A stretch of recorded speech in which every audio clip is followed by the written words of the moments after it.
Good morning, ladies and gentlemen. Welcome to Professor Ming's Strategic Insights. The topic I'm going to share with you today is a rather hot one. From the 15th through the 18th, the Chinese Communist Party, they just held their third plenum of the 20th Party Congress. After the Party Congress, they held an international press conference. They issued an official communique and a number of articles. But after watching the press conference and reading all the materials, I guess both the international observers and the domestic observers are very disappointed. I guess the results of plenum do not meet the anticipation of the observers. Before explaining this disappointment, I have to explain a little bit about the structure and the meetings of the Chinese Communist Party, the CCP. For the Chinese Communist Party, they hold a party congress, the National Party Congress, every 5 years. And in between this span of 5 years, they regularly hold 7 plenums or 7 plenary sessions. The first, the second, third, and all the way to the 7th. For each plenum, there's a specific agenda. For instance, the first plenum, which is usually held right after the party congress, and its main agenda is to deal with the personnel shuffling. In each of these party congresses, there are about 2,000 representatives all over the country. And all of these 2,000 people, they supposedly elect a body, which is called the Central Committee, consisting of 200 people. And all of these 200 people, they supposedly elect a 25-member Politburo. Now there are only 24 people this time. And all of these 25 people or 24 people, they supposedly elect a standing committee of the Politburo, which ranges anywhere from 7 to 9 people. This time it's 7. And all of this 7 people body, they elect the general secretary. Now it's Xi Jinping. So that's the main agenda for the first plenum. The second plenum convenes the next year, usually in early next year, somewhere between late January to middle of February. The main agenda for the second plenum is to elect the President of the Republic, the People's Republic, of course, and Premier, and the cabinet members, and so on and so forth. And the third plenum is usually held toward the end of the second year, the same year as the second plenum.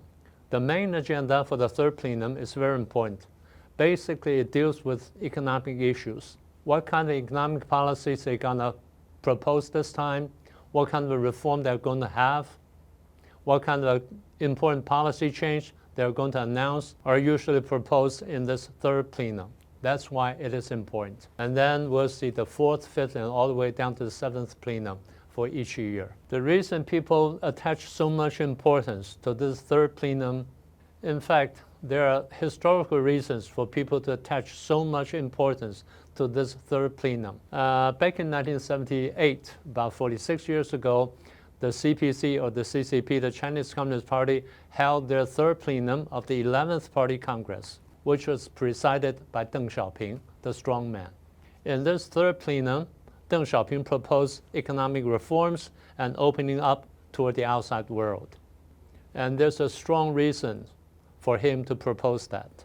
Back in the 1950s, to be exact, 1958, when Mao Zedong was still in power, Mao Zedong launched his so-called Great Leap Forward movement. Great Leap Forward for industrial output and for agricultural production. Associated with these policies was the notorious People's Commune policy. Let me make the story short. Mao's policies were very radical, very left-leaning, and these left-leaning policies then eventually led to the Great Famine and the unprecedented death in human history. It is estimated at least 40 million people died of hunger in this Great Famine. And needless to say, Mao lost part of the power, but Mao resented it. So in order to get his power back, or in order to regain his power, he launched a movement called the Great Cultural Revolution. Although the name is Cultural Revolution, it is actually a power struggle, a very fierce power struggle. And the Cultural Revolution lasted about 10 years, actually more than 10, about 12 years. It did not come to a conclusion until Mao died in 1976. After Mao Zedong's death, there were a whole series of political struggle, the power struggle among the political elite, until Deng Xiaoping returned to power after his third purge in 1977. Then let's go back to 1978, the third plenum of the 11th Party Congress. As we suggested, Deng Xiaoping proposed his reform and opening up policy by that year. There are two main aspects in Deng Xiaoping's reform. The first one is about the agricultural sector. He relaxes part of the radical policies associated with Mao Zedong's People's Commune policy, and he introduced what we called the responsibility system to the countryside. So in short, peasants got more money out of their labor. There's a very good and very strong incentive for the peasants to work. And the second aspect is the opening up to the outside world. It tried to attract more money or capital from the outside world, more firms or companies, and even more talents from outside China. So in short, the essence of Deng Xiaoping's reforms is to reduce the restrictions or the control upon the economy. So that in turn explains why the economies of the communist countries were not successful. First, because they tried to command the economy by politics. That's what we call command economy. And secondly, instead of in pursuit of profit or interest, they put an emphasis on political control or political orientation of economic development. And thirdly is the deprivation of private property or private ownership. And lastly, thereby, it's a deprivation of what we call work incentive or production incentive. In short, people don't want to work because they don't get enough pay.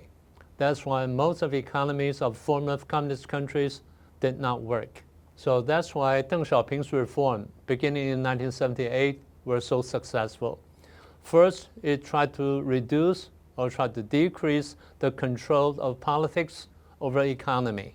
Secondly, it provided better work incentive by giving more money or offering more payment to the peasants, to the workers, and to officials. And as for opening up to the outside world, it first opened up to Hong Kong, then to Taiwan, then to international world, mostly the Western countries, the more advanced countries, United States, European countries, Japan, Canada, Australia, and New Zealand. By 1978, as China was kind of backward, so the opening up policy brought to China a lot of good things, money or capital, most needed by China, techniques, technologies, foreign talents, and new ideas and new concepts and new ways of doing things, and some modest change in laws and also in institutions. So Deng Xiaoping's reform have brought some encouraging results to China. So China has gradually transformed itself into the so-called world factory and a production center for the world. And it has become a world market. It witnessed a huge increase in its national GDP, and the state revenue rise rapidly. Namely, the country collects a lot more tax. The country is much wealthier, has much more money to spend, and the Chinese citizens or nationals, their consuming capabilities increase sharply. So for many years, we see Chinese people went abroad to buy luxury things, gold, jewelries, diamonds, hotels, resorts, or even football clubs. And inevitably comes along heavy corruption of the officials. Officials inside the party, officials inside the government, and even the generals of the PLA, People's Liberation Army. So let's return to the third plenum of this 20th Party Congress. Why are people attached so much importance to this third plenum? Because China's economy had been staggering for a period of time. For China's economy had been staggering for many years. There are two disadvantageous factors affecting China's economic development in past years. The first one is the rising costs After China's economy has been developing for so many years, the costs of many things have risen. The price of the land, the price of the work of the labor, namely salary or wage, the price of facilities, water, electricity, transportation, and even raw materials. The second shortcoming associated with China's economy is because it lacks the vital technologies needed for further development. For instance, good and powerful engine.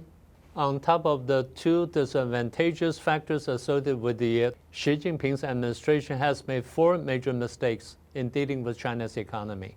The first one is the repossession of Hong Kong. Not only it ruins the one country, two system policy, as China promised for 50 years, it caused a great outflow of foreign businesses, foreign capital, foreign and local talents, and even local labor. The second mistake has to do with the very strict and very stringent quarantine in dealing with the COVID-19, beginning in late 2019. The very strict quarantine policy lasted for 3 years, and it basically suffocates the local businesses, and they haven't got a chance to recover until today. The third mistake has to do with the promotion and subsidy for the state-owned enterprises, as we call it, the SOE. Meanwhile, the government suppresses the privately owned businesses, SPOB. The last mistake is, of course, the trade war with the United States. So why is this third plenum so disappointing to international observers? As I suggested, by reading the communique and the associated articles, and after watching the press conference, we all came to the conclusion there are no real reforms in this third plenum. In this communique, we can read many slogans, such as how to construct a high-level socialist market economic system, how to build a unified national market, how to improve the basic structure of market economy, and how to improve on the taxation, financial measures, and so on and so forth. We see slogans after slogans, but no real measures. And even common sense can tell us the reforms China needs now is to reduce the restrictions or control of politics over economy, to provide better and stronger work incentive, namely make people get more money or allowing people to get more money. And lastly, a real opening up to the outside world to attract more money, capital, businesses, talents, and services. But after reading the communique and watching the press conference, what we see is that instead of relaxing the restrictions and control of politics over economy, they go the other way. They strengthen the control of politics over economy. There are patches of policy, of economic policy, of financial policy, of social welfare policies, but no structural or directional change. So it runs contrary, the opposite way, so it runs contrary to the basic economic laws. So in short, there are no real reforms in this third plenum. And what we see for the future of China's economy is as a spiral down movement. The Chinese economy will be delinked or decoupled from the world economy. It will be isolated and even antagonistic to the rest of the world. I'm sorry that I'm unable to give you a rosy picture of the future of China's economy. It's a rather gloomy one, but that's basically what we read and what we see in the communique and in the articles and in the propaganda they offer. So in conclusion, the future of China's economy will be spiraling down. It will be decoupled, delinked, isolated, and at worst, be targeted at by international community. I'm sorry to say this, but unfortunately, this is what we read out of the communique of the third plenum of the 20th Congress of the CPC's Party Congress. So that's all for today, and I'll see you next time.